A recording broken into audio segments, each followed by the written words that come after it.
I've got a lot of questions. You got for questions. Our boobs.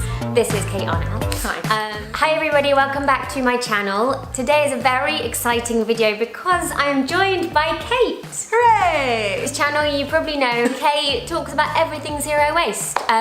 From food to travel, Fashion, and what now not to do. pregnancy and Yay. impending motherhood because she's pregnant. Today we're going to talk about that basically. Over on Kate's channel we've done a video all about zero waste pregnancy, touching on lots of things including Our boobs. zero waste pregnancy tests, lots of fun things. So I'll put the link to that below, so definitely take a look at that. Let's talk about zero waste parenting, especially in the early days. I've got a lot of questions. You got for questions? You, Oh gosh, basically. okay. Fire It saves away. me having to do a whole bunch of research. I could just ask you, the oracle.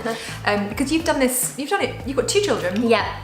And did you pretty much from the get-go decide that you wanted to take a low waste approach? For me, it was when I learnt about cloth nappies at NCT. Are you doing NCT classes? It's on my to-do list of something to sign up to. Yeah. I'm so behind. NCT, they kind of talk you through lots about parenting, and that involves like nappy changing. Kind of the whole thing is done very much with disposables. Then at the end, she shoehorned in something about reusables and terries, and I was like, whoa.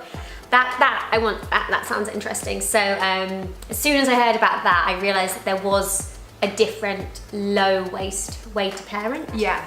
So it got you questioning pretty much everything else that Yeah. automatically comes with being a new parent. Yeah, exactly. Oh, that's cool. And so did you feel overwhelmed at the idea of using reusable nappies? Because, 30 years ago roughly, I was raised in reusable nappies. I think we're just so used to convenience now. But actually, most of us were probably raised in reusables at some point. Yeah, I think my mum just switched to disposable ones when she had me, but certainly with my 2 older brothers, she used cloth. And I was chatting to my grandma the other day all about her cloth nappy experience with my mum, and that's just fascinating. Did she have any tips or tricks? Well, she used a nappy laundry. So, because when it comes to washing, that's one of the main objections, that there's so much more washing to do. And there is more washing to do. But my kind of response to that is, well, we're washing a lot anyway as new mums, whether it's baby grows or clothes or nappies. So it's just part and parcel of being a mum. But back in the day, they had nappy laundries, and they do still exist nowadays in certain parts of the country. Yeah. That's not mainstream. Whereas back then, I think it was just kind of like So part that's of it. a specific laundrette. Yeah, so for you nappies. leave out your nappies and they come take them away and return them all clean. Ah, that's Yeah. amazing. I've heard of a It service. does exist these days. Is it a It's service very in rare. North London, I think, that Yeah. does a similar bit to Yeah. your door? Yeah, that's what this was, yeah. Oh, I see. Yeah. There is definitely some services that still do it. It's just not really the done thing, and also because there aren't many of these services that exist, the price goes up, and I think it's just a cost most people, certainly I didn't want to expend. Did you know or research much about baby wearing and slings and things before giving birth? Or was that something you learned as you went along? So I think with the baby wearing, I would definitely say it needs to be done in person, and it probably needs to be done with your baby. Okay, so don't buy anything just yet. I think personally, wait. I think wait till you have a little baby that you can go. Actually, the best place is what's known as like a sling consultancy or a sling library, where you go and they have loads of different slings and they have sling experts, and you get to borrow slings, so you can maybe try something out for a day or 2 and bring it back. You have this most amazing selection, and then once you've found one that works for you and for your baby, because there may be a sling that you love, but you put your baby in it, they hate it. Yes, that's a really good point. I hadn't thought about that at all. Yeah. So what we did is went to John Lewis, tried on all the different types, and then sourced it elsewhere. I personally think wait, unless someone can give you something that they are no longer using or something, then you've got that from the get-go, yeah. How was it with your husband? Did he take on the whole reusables pretty naturally, or was he like, do I really need to be doing this? It's been a journey. It's been a journey. It started off me doing all of it, and he would use disposables. Okay. And then, well, I basically stopped buying disposables, so he had no choice. And now he doesn't really know any different. So, but it was never something I forced on him. I think he just realised, I presented him with some of the stats. Yeah, very good. 8 million nappies go to landfill every day in the UK. It just became the norm for us. But it was kind of, it took a bit of time. Yeah, I'm sort of hoping if we just start out with reusables and we'll know no different. Yeah, exactly. And just accept that it might be a little bit more of a challenge. But hey, you know, most our grandparents and older generations have managed Absolutely. for long enough, and they probably didn't even have a tumble dryer. You don't need a tumble dryer. In fact, I don't tumble dry any of my nappies. Oh really? Okay. No, because they don't advise you to, because it can damage them. Ah, so if you want to keep them lasting longer. Behind me is the rack with It's all like, of what's our over there? nappies. Okay, yeah. So we don't tumble dry any of the nappies. Like, it does take up a little bit more space in your home. We have like a wooden rack over there. It's just part of the furniture. It's looks not the most beautiful, well. though. I don't know about that. No, I think it's wooden. It looks handcrafted. But obviously in the summer they go outside and that's perfect. Yeah. But no, you don't need a tumble dryer. I've got no excuses, basically. And actually, something I'm really passionate to try, and I have been geeking out on things like reusable nappies. There are so many different kinds out there. Yes. How did you This is go the about problem. choosing which sort, or did you get a variety? This is the problem that kind of is my bugbear with cloth nappies, because the language around them is so confusing, and the types that there are, there's just so many different types that it becomes overwhelming. So Yeah. a lot of people just say, okay, too much effort, I'm just gonna go down the disposable route. If it was more simplified, I think many more people would opt for it. I use G nappies. I met somebody at an event and they started talking to me, and I just thought, yeah, I'm gonna go with them. Nice. And I hadn't read up too much. And now, like over the years, I've been reading up more, and if I were to do it again, I would use something different. I would just use a plain square, like a flat, that you then fold and use a waterproof pant over. So it's a two-part system. My advice for cloth nappies, again, is to go and speak to an expert in person, if possible. So there are nappy libraries up and down the country, which is basically like nappy mega geeks and mega experts, where you go and it's like an evening and you get to see loads of different nappies, you get to ask a million questions, you get to try, they also will sell some. I still like to go to these evenings, like, yeah. Just for a night out. Literally, like, my husband and I went to one a couple of months ago just to like check that we were still doing everything right, had it down and just like, yep. Would you say it's the secret to a nappy marriage? It was like our date night out, it was a bit of a joke. I was like, I really want to go to things. Okay. So definitely try and find a local nappy library. The other must is your nappy voucher. Oh, I have a nappy voucher? So I don't know exactly if your council does it. Basically, various councils, and there are quite a few of them now up and down the country, give us money to spend on reusable nappies. Oh, hooray! It's like what we pay our taxes for, but no one really knows about it. You get money. So we got £53 That's good. to spend on nappies and wipes. It's amazing. Like, that is going to give you like a decent start to get a good nappy stash going. That's very cool. And how do you go about it? You just apply to a council? So you need to go on a website called Real Nappies for London, check your borough, and then all you do is you just apply. So I think what you need to do is maybe scan a copy of your pregnancy documents just to prove you're pregnant, and then you receive it in the post. Amazing. Yeah. I didn't know that, so that's a really useful It tip. unfortunately is still a little bit of a postcode lottery Okay. when it comes to who's eligible for the voucher, depending on where you live. So Can't hurt to apply though. definitely check if your council offers it. And yeah, I'm working with some people to try and make it more mainstream.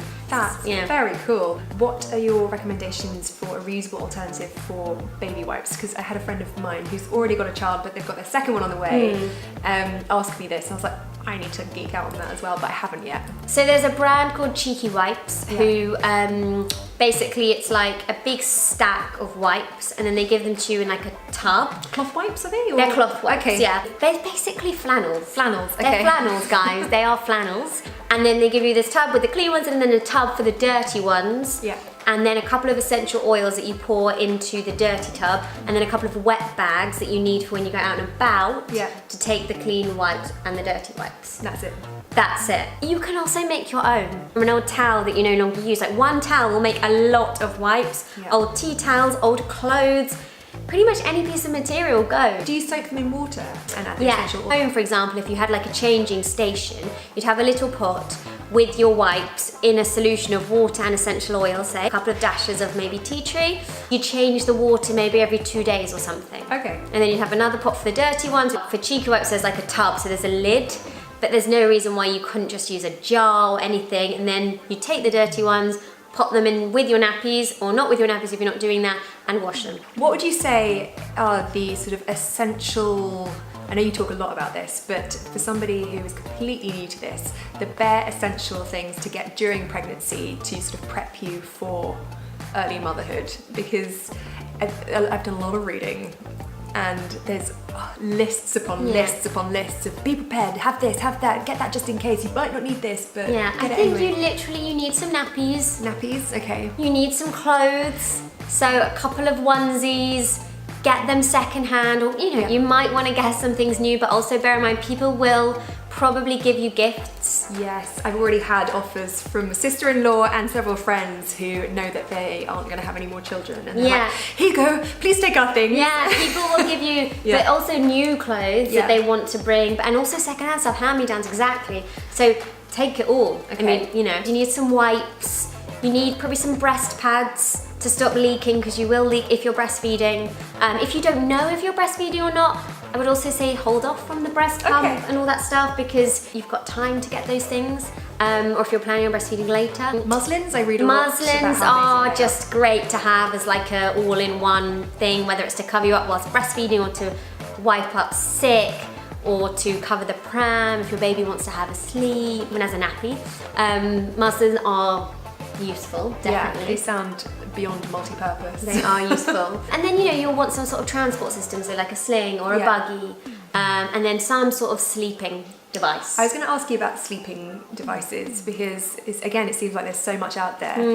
What do you think is the sort of easiest, simplest thing to start with? Well, the easiest, simplest thing, and I'm not like a healthcare professional or anything, is co-sleeping. Which means they are in the bed with They're you? in the bed with you. So there's variety. So with Sunny, he was just next to me, so nothing else. Some people like to put them in kind of their own little cocoon, so they're separate from you. Okay. It's so personal. Some people don't feel comfortable co-sleeping, in which case there's every kind of sleeping thing under the sun. Some of them literally attached to the bed, like a co-sleeper. I've seen a picture of one of those, You might want a separate cot. We actually, for Jack, used the cot that my dad slept in when he was a baby. It's beautiful, like white wicker. It's difficult with the sleeping thing because you will need that from day one. Okay, and so you don't know ahead. your baby, what they want. Yeah. So have something as a sort of setup, but it can change. Yeah, and then you'll need a mattress, and they do advise to buy a new mattress. Yeah, which I've always found really weird, because when you go to a hotel and your baby sleeps in the mattress, like, they're not going to be buying a new mattress. Yeah, I've heard a few things from friends of like, you shouldn't get this secondhand, or you shouldn't get that secondhand. And it sort of got me questioning a few things, but I think ultimately, if you know where it's come from, who's had it beforehand, and it's been cleaned properly, etc., then the risks are probably a heck of a lot lower. But it's it's up to you on how risky you want to be. I guess it's a very, very personal decision. We didn't even plan to co-sleep; we just fell into it. Yeah. I absolutely freaking loved it because it meant that I got sleep. Yeah. Okay. And therefore I felt really good. Was there any worry that you might roll onto them in the night? Honestly, no worry. Okay. That would be the one thing of like, oh whoa, I didn't see you there. That's the fear, and it's a legitimate fear, but I didn't have that. Okay. I have to say that when Sunny got older, Sam moved out of the bed. He slept somewhere else. And what's tricky is getting them out of bed. That's, okay. So when we were like, hey, maybe he's old enough now, maybe to move into his own space, it was tricky, but I'd still never take back those earlier co-sleeping days. I think you just have to know there's a short window of it being a transition and potentially a bit awkward. I've seen whole episodes of Super Nanny where she's dealing with just that one thing of getting them to move from the parents' bed to their own. Breastfeeding. Did that come quite naturally to you, or did it take a lot of practice? Any tips there? I was quite lucky. I did find it quite easy. Hospital, if you do give birth in hospital, are amazing because they don't let you leave without seeing your baby latch on. That's cool. So they really want to see you doing proper breastfeeding. Yeah. It's also like a multitude of help out there. NCT, they talk about breastfeeding as well. And I think the hospital where we gave birth did a bit of a course. But I think with many things with parenting, like, try not to get too... just kind of go with the flow. So I just think being relaxed is so key. I know it's easy to say. Any tips for partners and their role in sort of early parenting? Like, I think I keep saying to my husband, you're gonna have to cook for me, you're gonna have to do this for me because I'll be busy. Actually, I think a really good one for the husbands and he's not gonna like me for saying this, is the laundry. Oh, yeah. The nappies. Honestly, if your partner can take care of that, I think that's such a help. I've just started reading another book. If you watch the video over on my channel, I was like, I've read so many books. It's really nice. I like doing that sort of thing. One of them is called Postnatal Depletion. And interestingly, in that he talks about how the culture around new mothers in various cultures throughout the world is very much like a community of people or a couple of people will come in and look after the mother, and she'll be sort of fed, bathed, watered, all of that jazz. She sits by a fire mostly, or is kept warm, nourishing foods. So there's an amazing book that I think you'll like called The First 40 Days. And it's just about that. It's basically just about like bedding down, nourishing the mum, looking after her, and just resting, eating good food, not rushing out to see everyone, not having loads of visitors. I think right now as well there's a lot of noise around exactly that, like the 4th trimester, they call it. I think I've heard of that, and I probably do need to read up on it a bit more reading. When it came to things like toys, did you wait a bit on that? Do you really need them in the first I think year, 9 months? I mean, I'm guessing, I still don't know. I actually think babies are very minimalist creatures. They will spend half their time looking at you. Everything they need is you. You had a few things, but I was very, very keen on not overstimulating my babies. Like, there's just something about when you walk past prams with babies in and they have a million toys jangling off them. I just think, oh my gosh, the baby's just like gonna be like, they've come from a dark womb. Hello. I just don't think they need much. As they get older, yes, they might need some things, but when they're younger, like the simplest things are so stimulating for them. You know, they see in black and white first, and and then they don't see far ahead, and then they're gradually, their eyesight widens. Less is more, definitely, when it comes to toys. I'm convinced of that. And secondhand, oh my gosh, you can find the most beautiful toys secondhand. More than half of our toys are secondhand. You get the best wooden toys secondhand, I swear. Do you have a favourite? Favorite toy? Wooden toy, we got an abacus for like £3 from the kids. They just used it so much. Just now, Jack got this like wooden clock. So many beautiful things you can get that are pre-loved. Do you have a sort of one in, one out? Yeah, so we do like a toy rotation. So I take a big bunch of their toys, put them away for like 3 months to create space, and also just to not, again, overwhelm them with all the toys, and then I'll bring them back in 3 months to take another lot away. I've kind of forgotten them, and we've got a little more space, and so definitely recommend rotating toys. There's also a toy library that we go to sometimes where you can borrow toys. Any more questions? I'm trying to think if there's another question. It's going to come to me in the middle of the night. You're going to text me in the middle of the night like, oh yeah, what do you do about this? I hope you guys enjoyed the video. Don't forget to check out the video over on Kate's channel. And I'll see you soon. Bye. Bye.